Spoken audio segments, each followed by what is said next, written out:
C'est bon, tout le monde à la page. Proverbe 31, verset 10 à 18, il est dit: une femme vertueuse, qui la trouvera, car son prix est bien au-delà des rubis. Le cœur de son mari se confie en elle, et il ne manquera point de butin. Elle lui fait du bien et non du mal tous les jours de sa vie. Elle cherche de la laine et du lin et travaille de ses mains avec joie. Elle est comme les navires d'un marchand, elle amène son pain de loin. Elle se lève quand il est encore nuit et elle donne la nourriture à sa maison et l'attache à ses servantes. Elle pense à un champ et elle l'acquiert. Du fruit de ses mains, elle plante une vigne. Elle ceint ses reins de force et fortifie ses bois. Elle éprouve que son trafic est bon. De nuit, sa lampe ne s'éteint pas. Merci. Voici donc un enseignement qui est très riche en révélation. D'une part, pour la gente féminine. D'autre part, pour l'Église,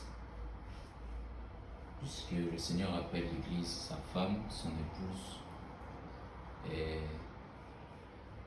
j'aimerais par la grâce de Dieu qu'on puisse s'attarder sur les quelques versets que nous venons de lire ensemble.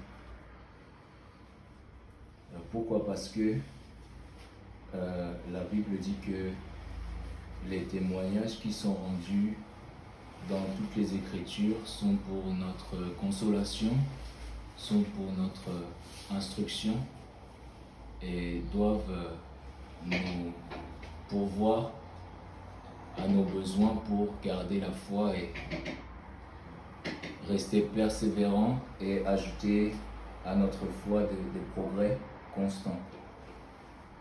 Donc je vais prendre le verset 10, on dit: qui trouvera une femme vertueuse? Donc c'est une question ici. Donc la vertu, ça a vraiment un sens, puisque d'abord on nous parle de la vertu comme une qualité première chez l'homme. Je parle de l'homme, je parle de la femme, puisque nous devons tous être, en tant qu'enfants de Dieu, nous devons tous être vertueux si nous voulons représenter Christ et être le sel de la terre. Dans le livre de Pierre, chapitre 1er, l'apôtre Pierre nous donne des conseils et il nous parle de 7 qualités qui sont requises par le Seigneur, que nous devons fournir à notre foi pour être trouvé victorieux le jour où il reviendra nous chercher. Je pense qu'on peut le lire, c'est 2 Pierre chapitre 1er.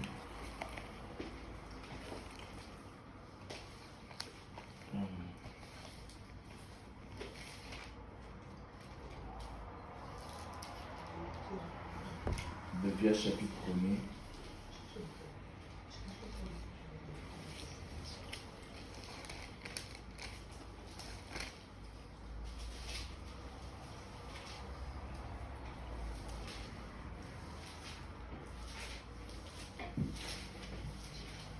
Verset 3. Verset 3 à 5. Comme sa divine puissance nous a donné tout ce qui regarde la vie et la piété, au moyen de la connaissance précise et correcte de celui qui nous a appelés par sa gloire et par sa vertu, par lesquels nous sont données des grandes et précieuses promesses, afin que par elles, vous soyez faits participants de la nature divine, ayant échappé à la corruption qui règne dans le monde par la convoitise.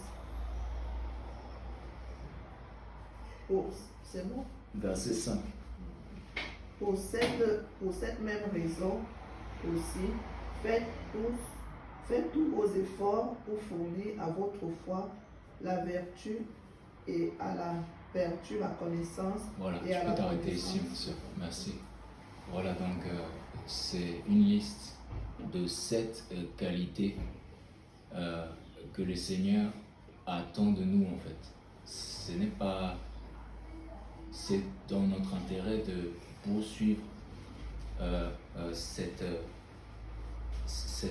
enseignement-là. Ça nous parle de ce qui peut nous donner vraiment l'avantage dans notre vie chrétienne pour nous affermir de manière constante. Et on parle ici de la vertu. Donc c'est le premier élément dont on nous parle. Et je pense que on doit comprendre ce que ça signifie la vertu. C'est, selon Larousse, disposition spirituelle à agir avec persévérance en accord avec la loi divine. Donc ça c'est pour le sens littéral. Hein.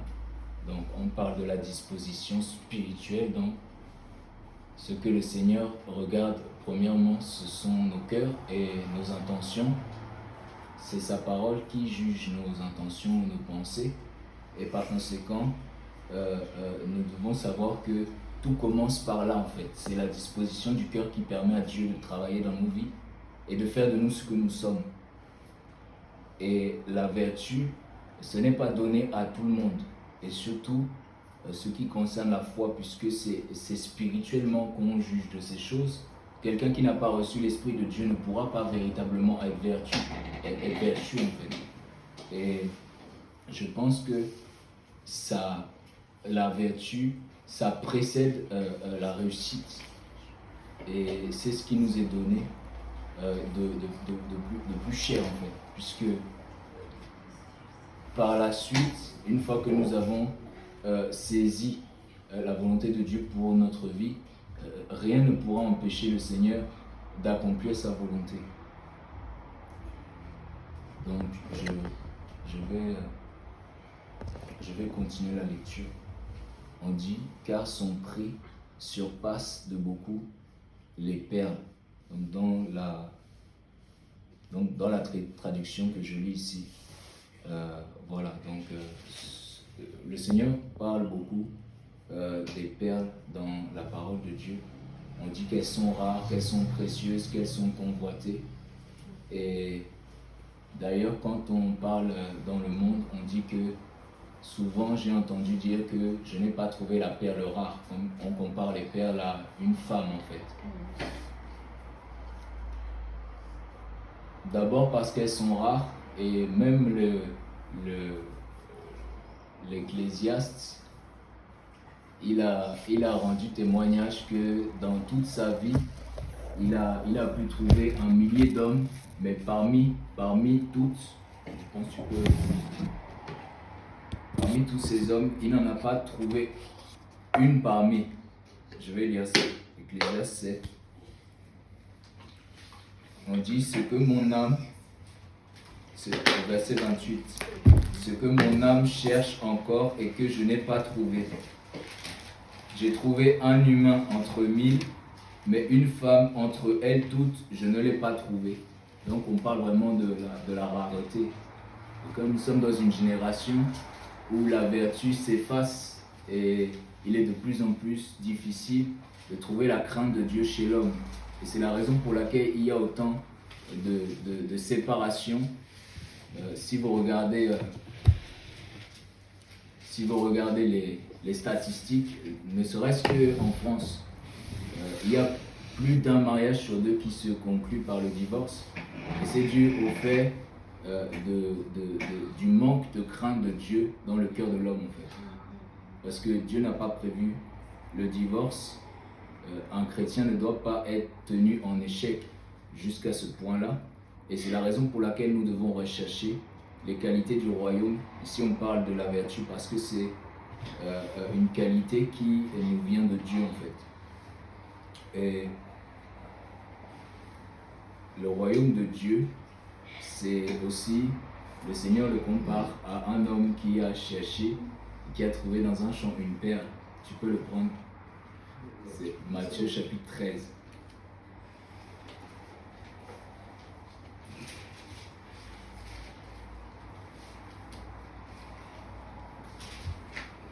Matthieu 13. Merci. Matthieu chapitre 13, verset 45. Verset 45. 45.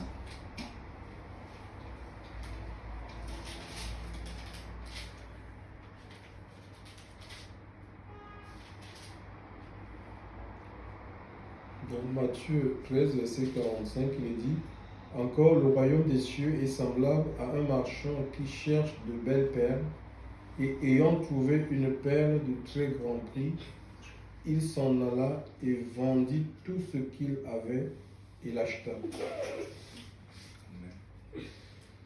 Donc ici on compare la valeur d'une perle en fait, au vu du fait que elle a une valeur inestimable et que l'homme est prêt à tout abandonner pour elle. Et ça c'est significatif. Ça nous parle de ce que le Seigneur donne en fait, parce que Dieu ne donne rien sans qu'il y ait l'atteinte de l'accomplissement de la perfection. Et on ne peut rien redire de ce qu'il donne. La Bible dit que les bénédictions de Dieu ne sont suivies d'aucun chagrin, et c'est ce que nous devons rechercher. Donc pour ce qui concerne la femme vertueuse, et quand on lit la parole de Dieu, on lit que ces hommes-là, que Dieu a utilisés pour porter son témoignage, quand on parlait d'eux, on le lit, c'était des hommes qui avaient tout abandonné pour suivre Christ. Et c'était le témoignage qu'ils rendaient en leur temps, à leur époque, et c'est ce qui leur donne vraiment le crédit en fait, la légitimité. Parce que quand ils parlent dans leur texte, en fait c'est plus parlant en fait que... C'est pourquoi la Bible, il faut beaucoup creuser, il faut beaucoup étudier la Bible et ne pas se lasser d'être curieux de la comprendre, parce qu'elle nous amène toujours plus loin dans la compréhension de la volonté du Seigneur pour notre vie. Donc, je vais continuer ici. Verset 11, il dit: le cœur de son mari a entièrement confiance en elle, ainsi il ne manque pas de butin.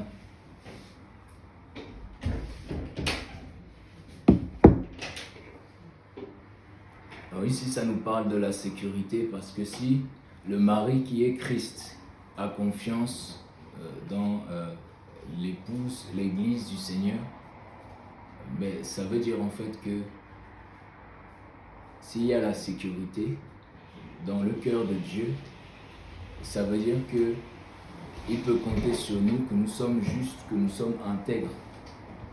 Je vais lire, rappelez-moi, je vais lire un verset dans la Bible.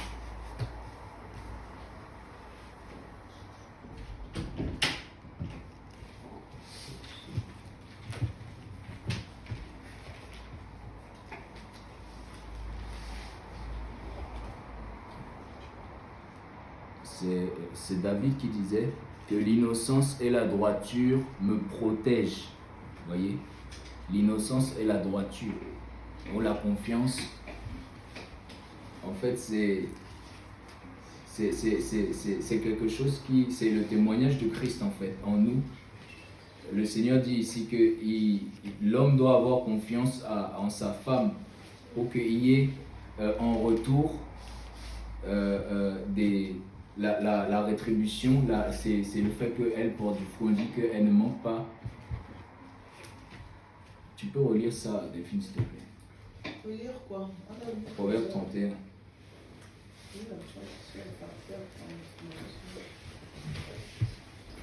Proverbe chapitre 31, verset 11.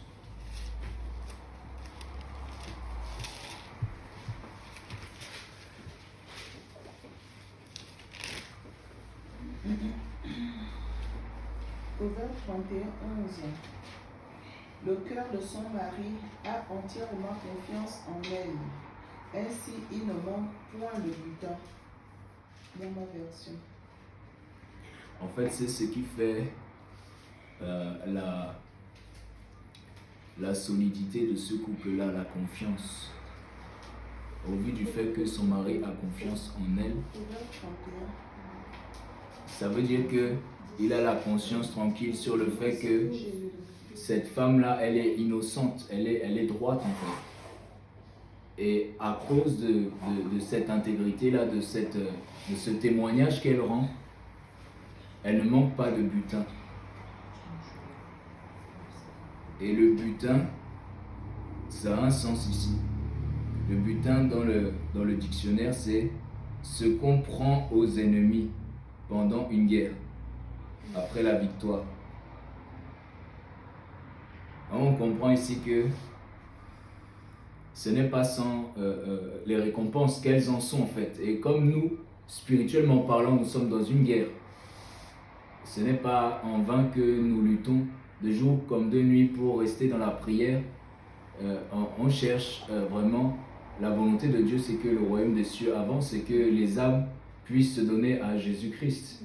Et c'est ainsi que fonctionne un couple épanoui dans le Seigneur. C'est pour que le ministère soit fructueux et que de plus en plus les intérêts de Dieu soient recherchés. Et c'est là qu'on comprend que l'unité dans le couple a une grande importance dans les projets de Dieu pour la vie d'un homme. Que ce soit pour les couples, puisqu'on parle de la femme vertueuse qui est mariée, mais que ce soit aussi pour la fidélité qu'on doit au Seigneur en tant que chrétien. Parce que même un célibataire peut être considéré ici comme une femme vertueuse, puisque nous sommes tous un seul corps. C'est Christ.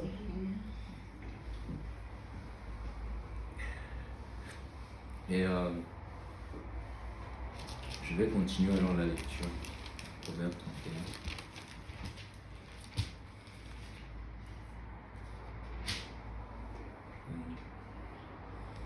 Elle lui fait du bien tous les jours de sa vie et jamais du mal. Vous voyez, c'est vraiment la douceur que le Seigneur recherche. Est-ce que nous soyons capables vraiment? Je pense que c'est répété à maintes reprises dans les Écritures que nous devons apprendre à surmonter le mal par le bien, être capable d'endurer les souffrances patiemment et calmement, quelles que soient les circonstances, s'appuyer sur le Seigneur, apprendre vraiment à ne plus résister en fait, et faire du Seigneur notre justice, quelles qu'en soient les circonstances. Ne pas chercher à se faire justice soi-même. Laisser le Seigneur vraiment nous tailler, nous façonner de cette façon-là. Et je pense que c'est aussi ce qu'a voulu dire l'apôtre Pierre dans 1 Pierre 3 lorsqu'il dit que si vos maris n'obéissent pas, qu'ils soient gagnés par votre attitude et votre conduite. C'est le témoignage qui est rendu là, parce que c'est très difficile de ne pas faire du mal à son prochain, encore plus à plus forte raison avec son conjoint, puisque les caractères sont là et il y a beaucoup de sujets d'incompréhension et de discorde même dans les mariages chrétiens. Elle cherche, verset 13, elle cherche de la laine et du lin et elle travaille de bon cœur avec ses paumes. Donc, ici, on nous parle des préoccupations. Ici, on nous parle des préoccupations puisqu'on parle de chercher quelque chose. C'est un terme en général, en fait. On pourrait aussi dire ce qu'un homme doit rechercher. Puisqu'on parle de ça en particulier, on dit que cette femme recherche la laine et le lin. Et en fait, la laine et le lin, ce sont des... On se sert de la laine et on se sert du lin pour confectionner des vêtements. Dans toutes les Écritures, que ce soit la laine, que ce soit le lin, il y a une grande signification derrière chacune de ces matières. Donc, on commence par la laine. Moi, quand je lis la laine, je vois que c'est ce qu'on retire sur la peau des agneaux. Et le Seigneur dit dans sa parole que les agneaux sont pour nous vêtir en fait. C'est Proverbe chapitre 27 verset 26. Il dit que les agneaux sont pour te vêtir. Tu vois. Et ça nous parle de la propitiation. Ça nous parle du pardon de Yahushua, puisque c'est lui l'agneau par excellence. Et ça nous parle aussi de la douceur, de ce qui le caractérise, de son comportement, de son caractère en fait. Et dans Romains chapitre 13, il dit que nous devons être revêtus du Seigneur Jésus-Christ. En fait, les vêtements, dans les Écritures, c'est souvent utilisé pour parler plus que de l'apparence, mais des œuvres de l'homme. Je me souviens du passage où on parle de Josué dans Zacharie, qui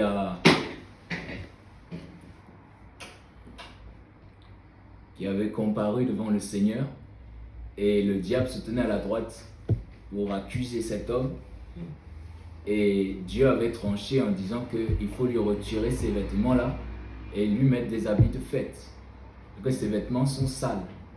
Donc les vêtements, ça parle des œuvres de justice en fait. Donc pour ce qui concerne la laine, en fait ça nous parle des préoccupations constantes, de ce qui concerne les attributions, en fait, le savoir-être, l'attitude. Et même dans 1 Pierre 3, on dit que la parure de la femme, je vais m'attarder là-dessus.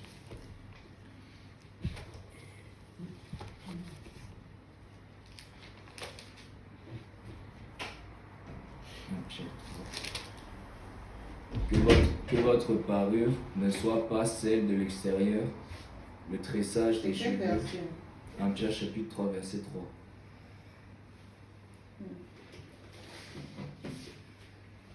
Que votre parure ne soit pas celle de l'extérieur, le tressage des cheveux et les ornements d'or ou l'ajustement des habits, mais l'être humain caché dans le cœur, l'incorruptibilité d'un esprit de douceur. Quand on parle de la douceur, on parle de la laine en fait, et de tranquillité qui est précieux devant Elohim. Donc, ici on met l'accent sur l'être caché, on met l'accent sur ce qui vient du cœur et ce que la femme dégage, la femme reflète en fait ses œuvres en fait.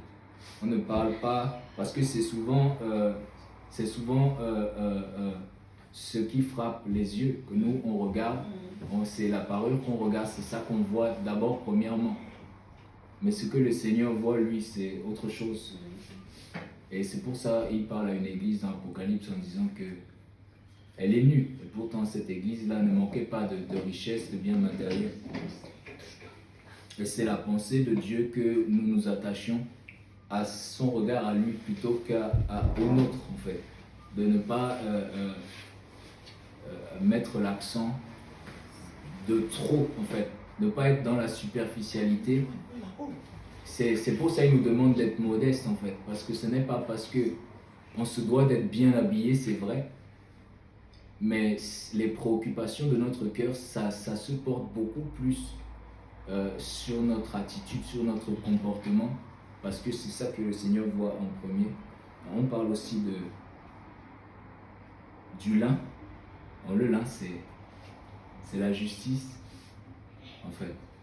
C'est la justice parce qu'on lit dans l'Ancienne Alliance que ce sont les sacrificateurs qui étaient habillés avec du lin. Les sacrificateurs, ce n'était pas n'importe qui, c'était des gens qui s'approchaient vraiment au plus près de la présence de Dieu. Et dans Apocalypse, chapitre 19, on nous parle aussi du lin. Verset 8, verset 7.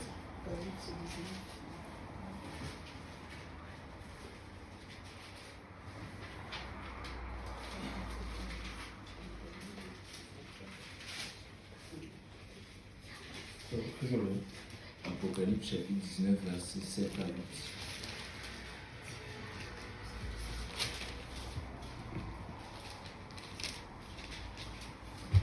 Alors, Apocalypse 19, verset 7 à 8, il est dit: Réjouissons-nous et tressaillons de joie et donnons-lui gloire, car les noces de l'agneau sont venues et sa femme s'est préparée.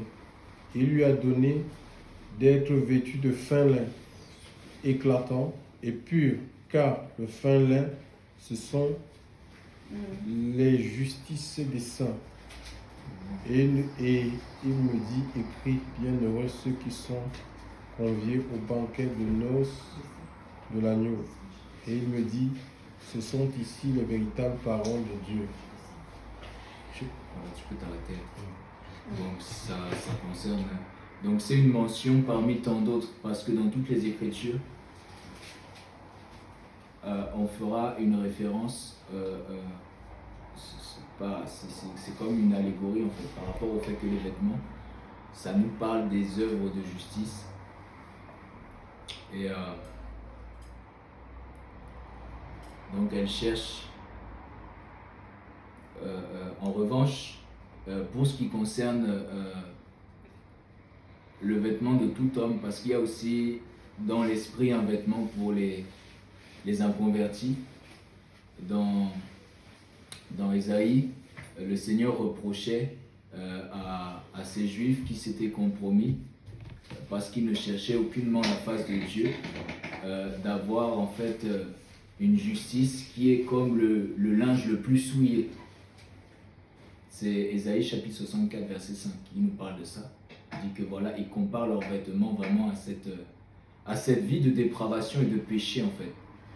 Donc par rapport au sens spirituel que ça a, parce que au final, ce qui doit nous animer, ce sont ces préoccupations-là, ce sont d'être revêtus vraiment de ces attributions-là.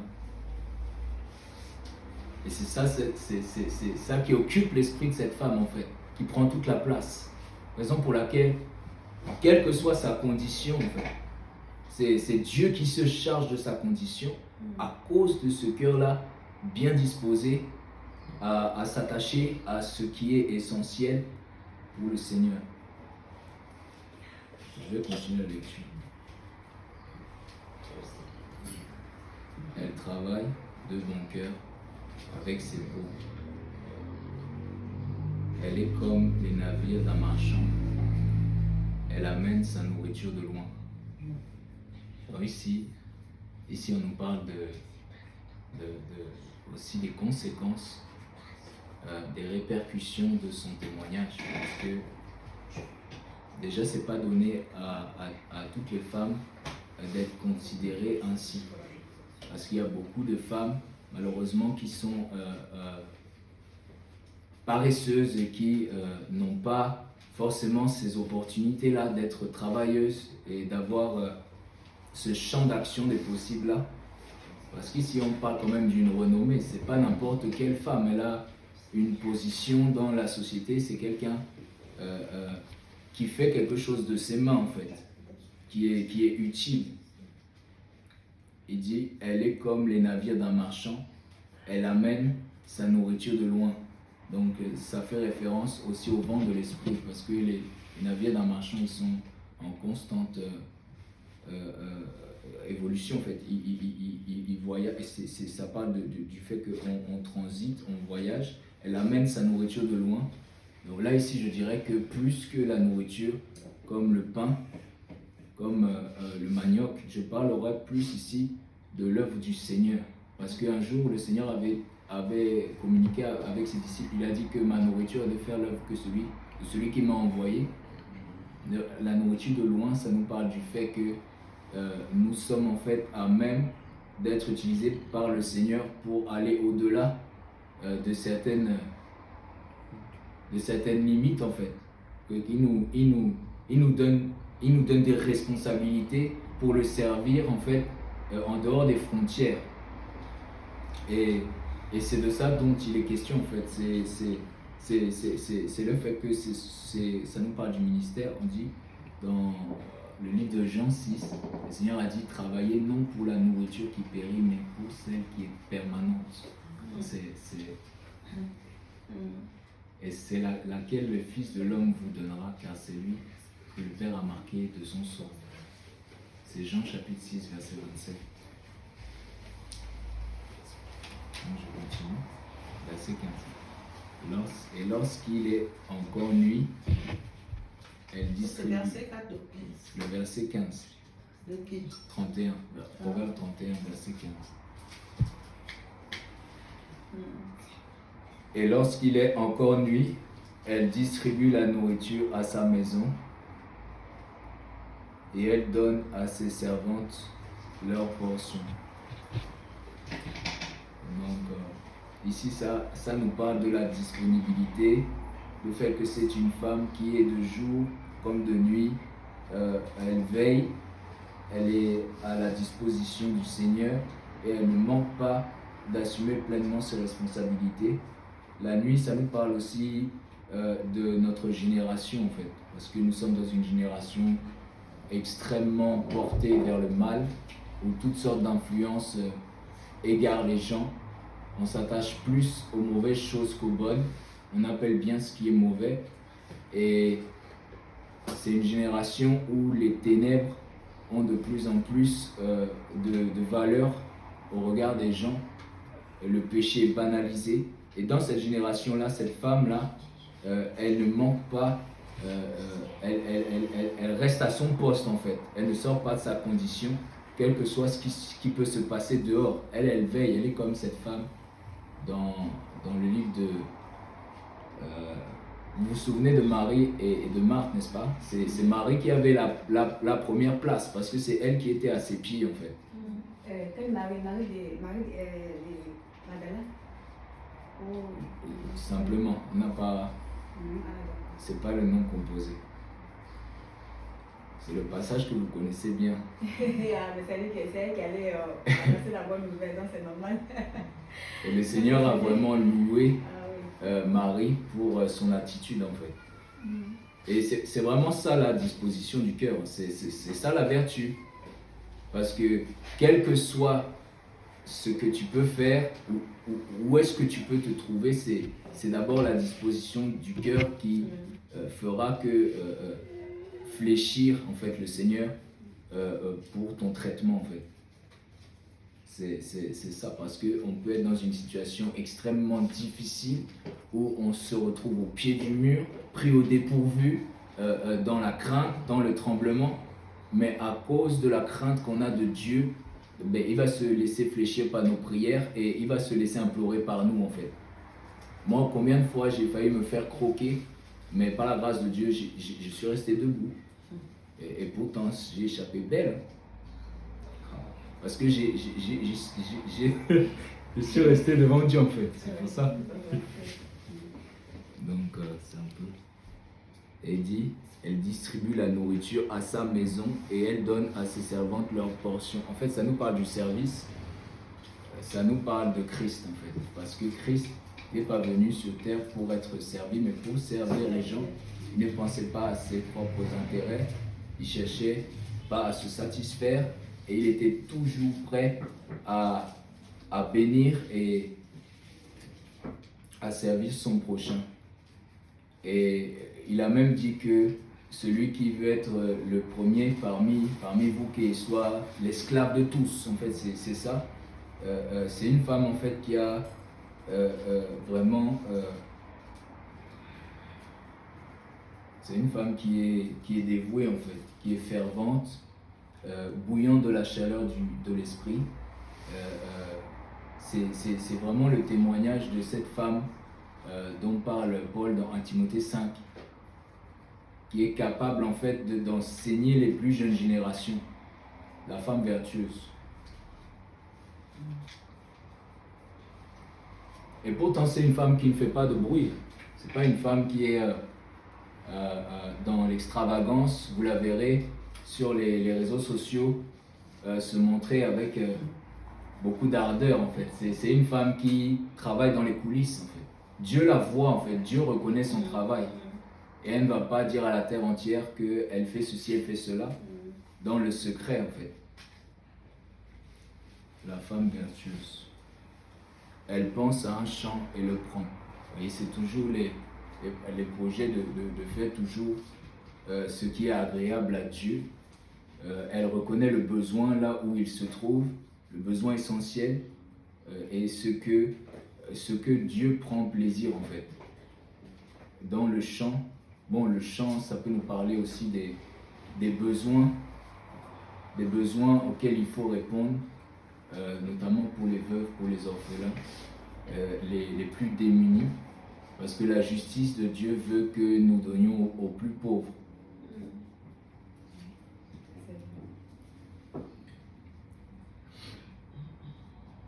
Et c'est vrai que c'est intéressant parce que ça nous recentre en fait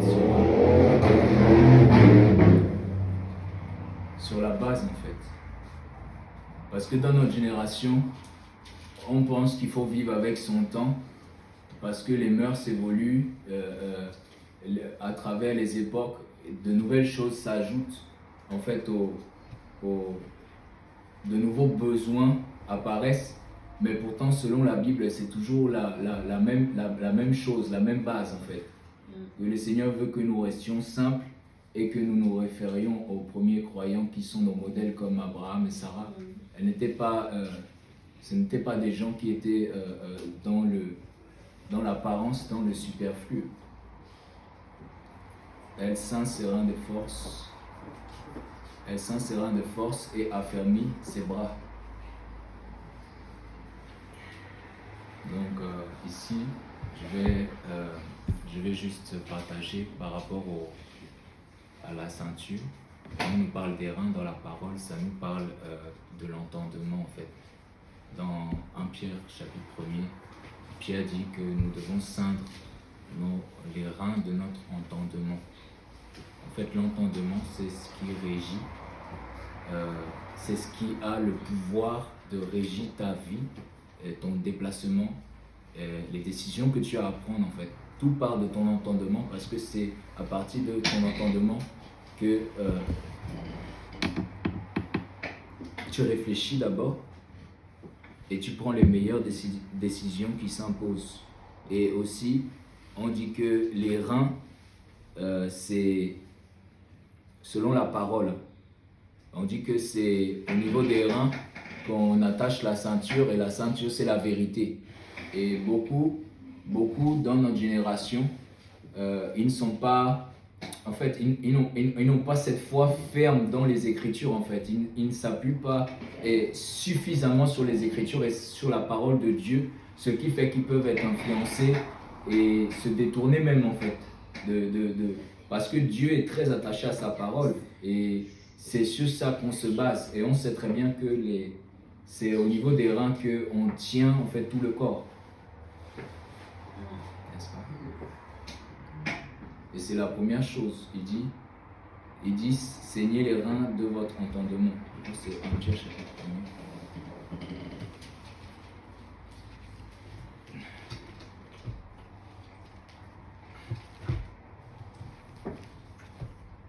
Il dit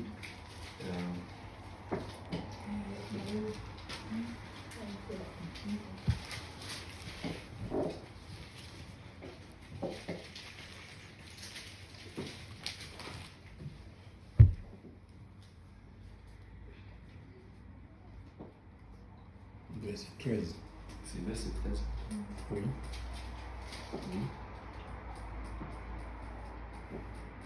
C'est pourquoi, ayant ceint les reins de votre entendement et étant sobre, espérez parfaitement dans la grâce qui vous sera apportée à la révélation de Jésus-Christ, comme des enfants d'obéissance, ne vous conformant pas à vos convoitises d'autrefois pendant votre ignorance. Voici donc, c'est donc une des premières choses que cette femme-là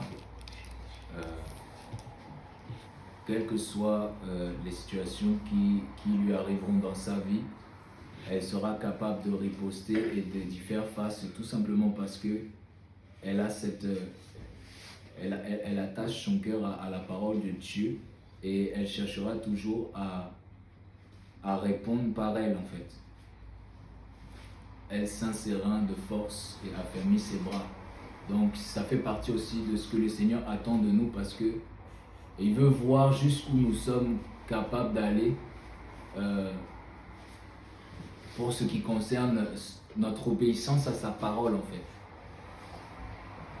Jusqu'où nous sommes capables d'aller pour lui obéir en fait.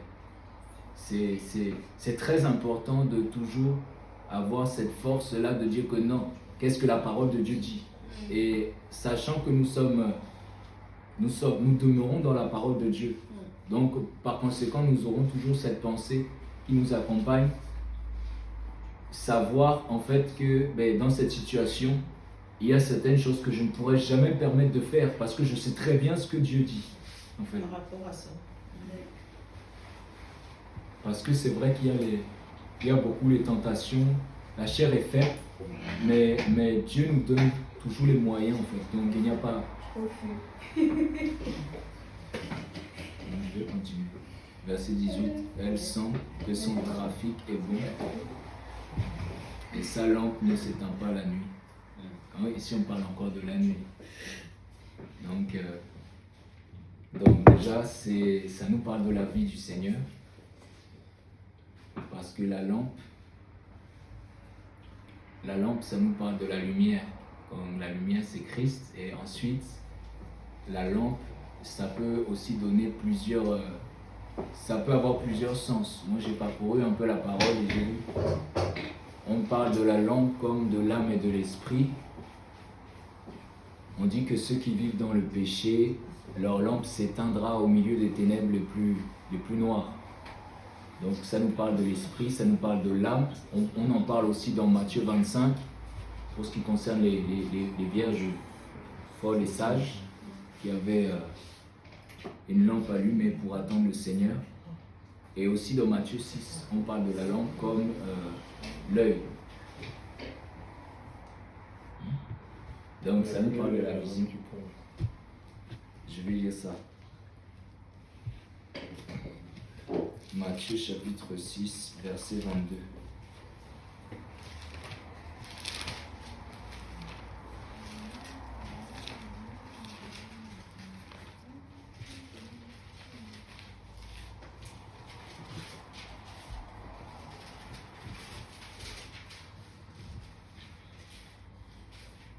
Donc, l'œil est la lampe du corps.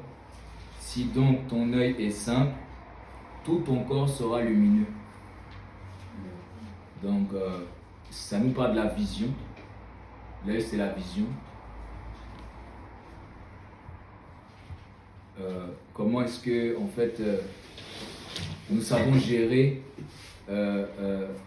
notre volonté vis-à-vis de celle de Dieu? Sommes-nous capables de renoncer à certaines ambitions parce que nous pouvons discerner qu'elles sont charnelles? On dit si donc ton œil est simple. Encore, ça fait référence à la parole de Dieu parce que la simplicité ici, c'est le fait d'être pur, d'être sans mélange. C'est ce que le Seigneur nous a demandé. Dans Matthieu chapitre 10, verset 7, il dit soyez prudents comme les serpents et simples comme les colombes en fait. Le simple là, c'est ça. C'est pur, sans mélange. Ça veut dire que tu ne peux pas en fait accepter dans ton cœur quelque chose qui n'est pas biblique en fait, qui n'a pas de conformité avec la parole.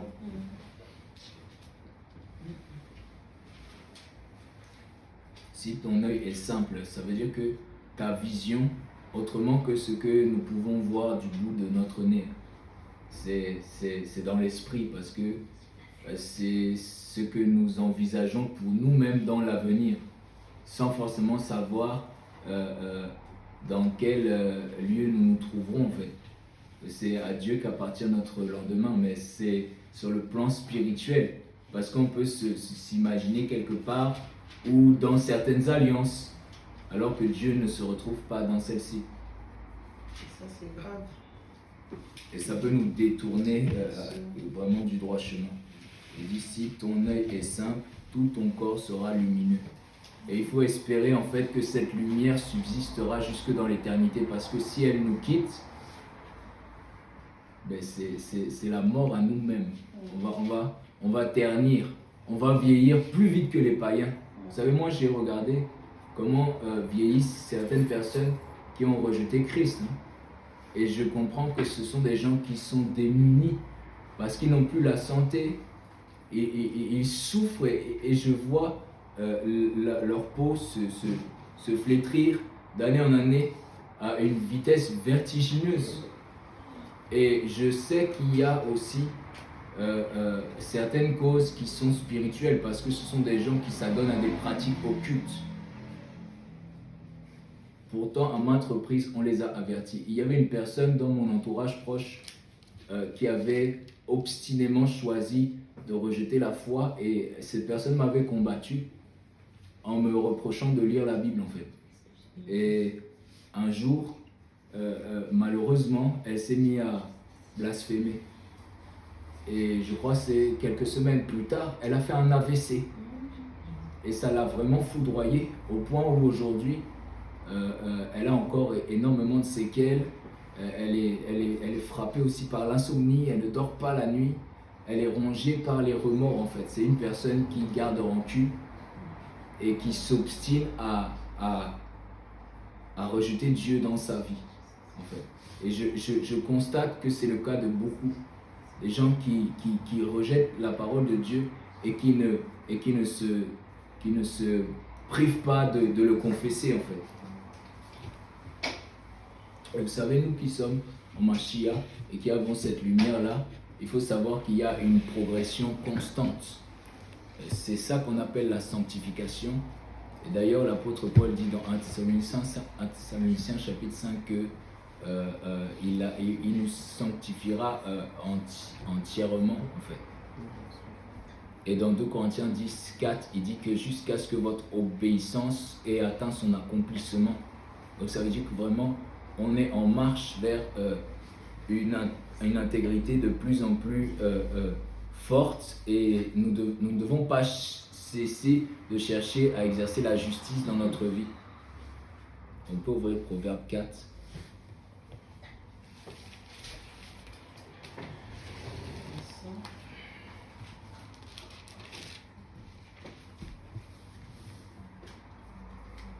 Proverbe chapitre 4, verset 18. Donc ça nous parle de la lumière.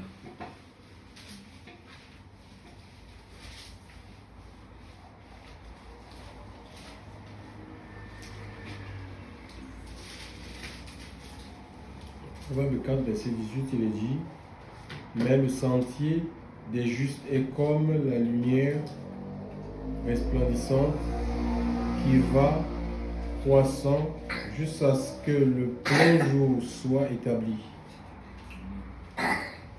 Le chemin des méchants est comme l'obscurité, ils ne savent contre quoi ils trébucheront. Voilà. Et dans le livre de Matthieu, lorsque le Seigneur annoncera à ses disciples qu'il est la lumière du monde, il nous dira aussi que celui qui n'a pas la lumière ne sait pas où il va en fait. Et c'est l'avantage que nous, on a cette considération, on a ce privilège d'avoir une vision claire et précise de ce que nous sommes et du monde où nous évoluons en fait. Et c'est ça qui fait que nous pouvons mener une vie vraiment, on a beaucoup de chance. Je vous assure, on a beaucoup de chance. Et dans ce verset-là de Proverbe, on dit que la lumière, elle continuera à briller jusqu'à ce que le jour soit établi. Donc vous imaginez un peu au crépuscule, lorsque vous regardez le ciel s'éclaircir de plus en plus jusqu'à ce que le soleil soit levé en fait. Et ça nous parle en fait de la révélation de Christ, celle qu'on attend, puisque on dit que c'est en espérance qu'on est sauvé, puisqu'on attend la libération en fait.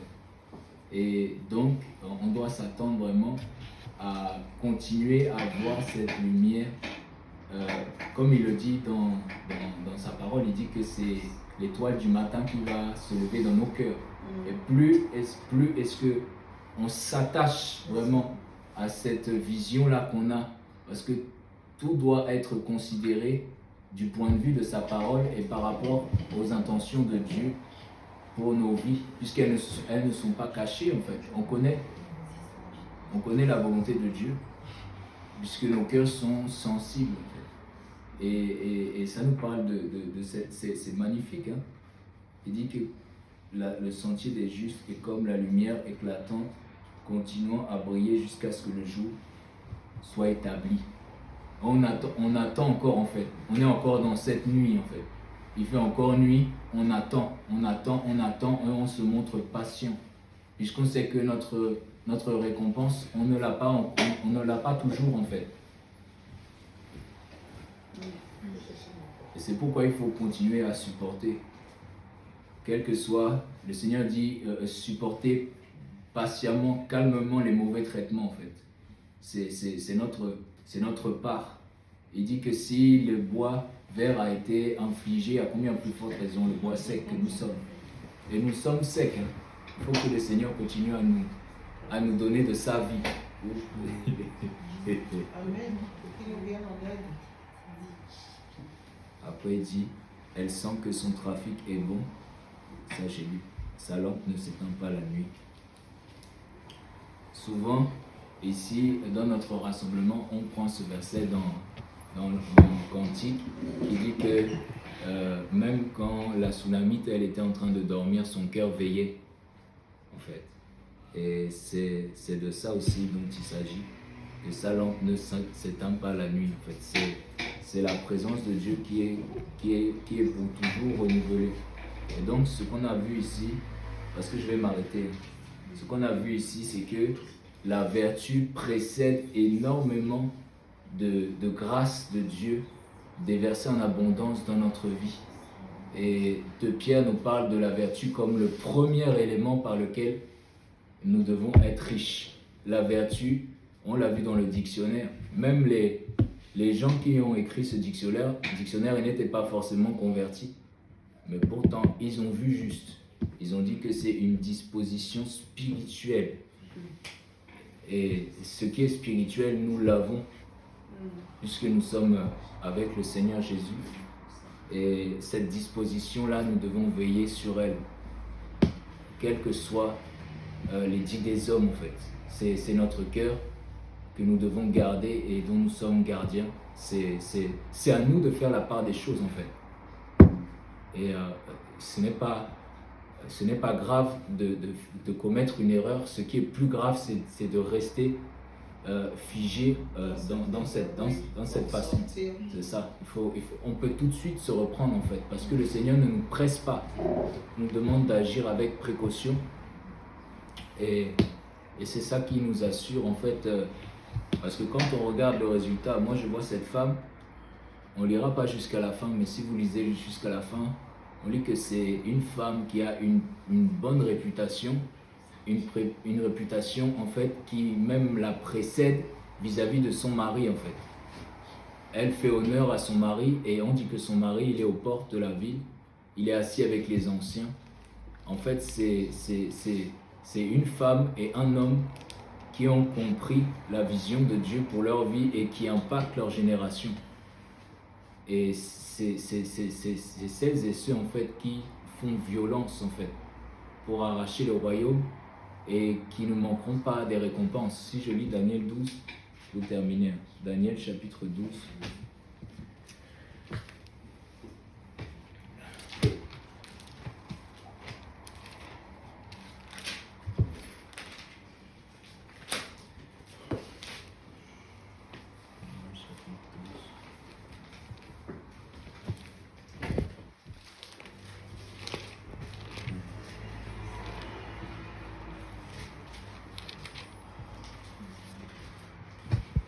Daniel chapitre 12, on nous parle du jugement de ce que nous sommes appelés à vivre. On nous parle de 2 résurrections. Donc c'est la finalité de notre foi, c'est d'avoir part à la résurrection, la première résurrection, lorsque le Seigneur viendra nous chercher et que nous serons traités comme celles et ceux qui auront fait sa volonté. Il dit, beaucoup de ceux qui dorment dans la poussière du sol se réveilleront. Verset 2. Ceci pour la vie éternelle et cela pour la honte, pour l'aversion éternelle. Ceux qui auront été prudents brilleront comme la splendeur du firmament. Et ceux qui auront rendu juste beaucoup de gens, comme les étoiles, pour toujours et à perpétuité. Donc, encore une fois, on nous parle de la lumière dont nous sommes revêtus et que nous sommes appelés à toujours faire luire, à faire resplendir, afin qu'on ne voit plus que cette lumière-là, en fait. Et ça nous parle de l'effacement, du fait que nous sommes de plus en plus prêts à mourir à la chair pour être agréables au Seigneur et ne plus chercher ses propres intérêts. Il dit que ceux qui auront été prudents, en fait, brilleront comme la splendeur du firmament. Et ceux qui auront rendu juste beaucoup de gens. Vraiment, c'est l'impact que nous avons en tant qu'enfants de Dieu.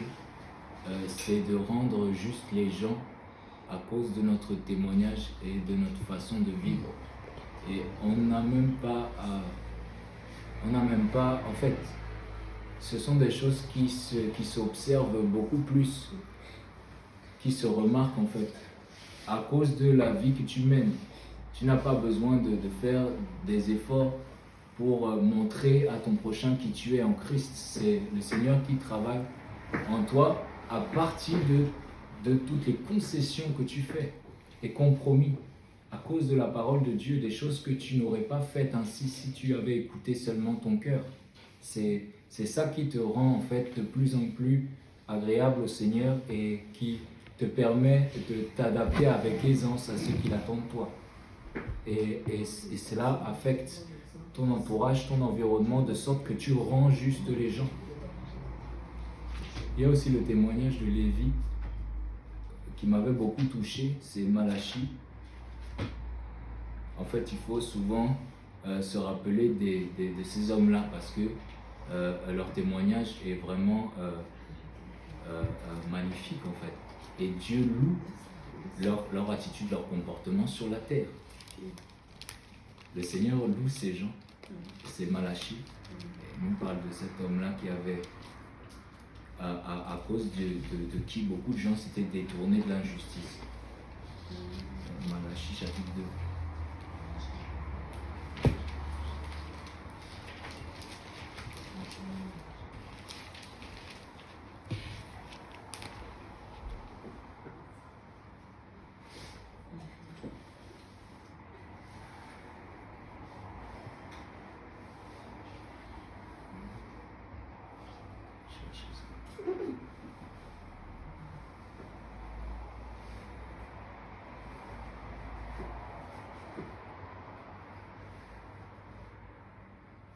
Georges, si tu trouves, tu me dis, c'est lorsqu'il dit que il ne s'est pas trouvé de tromperie sur ses lèvres et qu'il en a détourné beaucoup de l'iniquité. On parle de Lévi.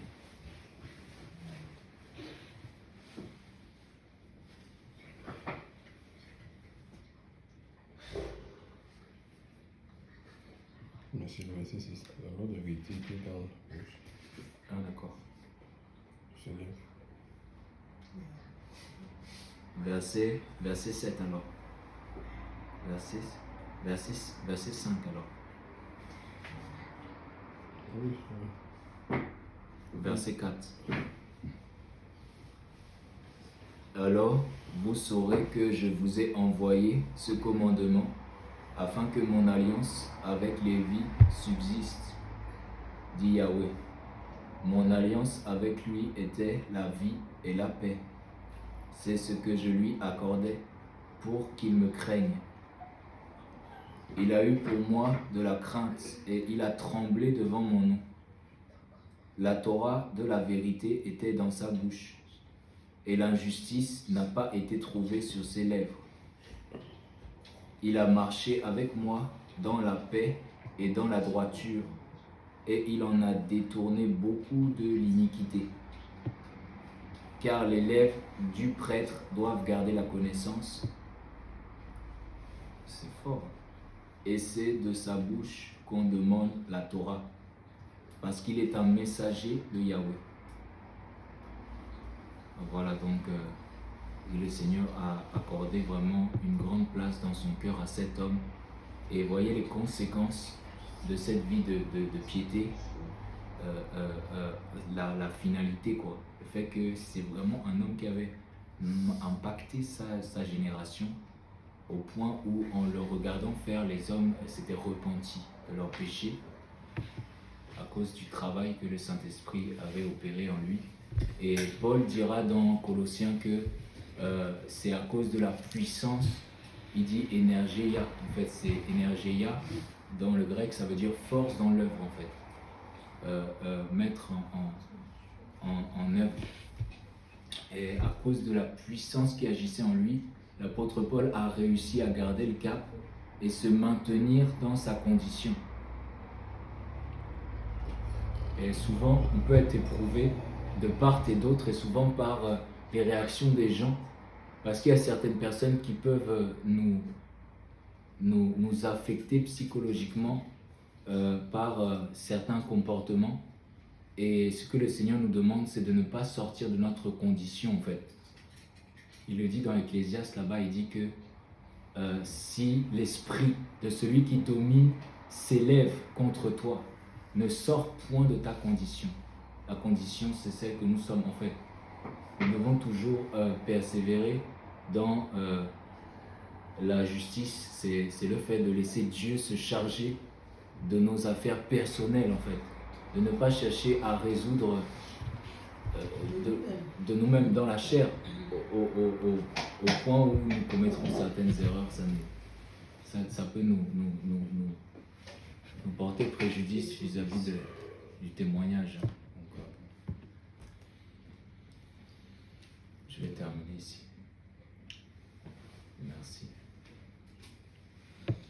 Wow, que le Seigneur nous aide. Eh bien, on va prier, chacun va prier pour sa vie,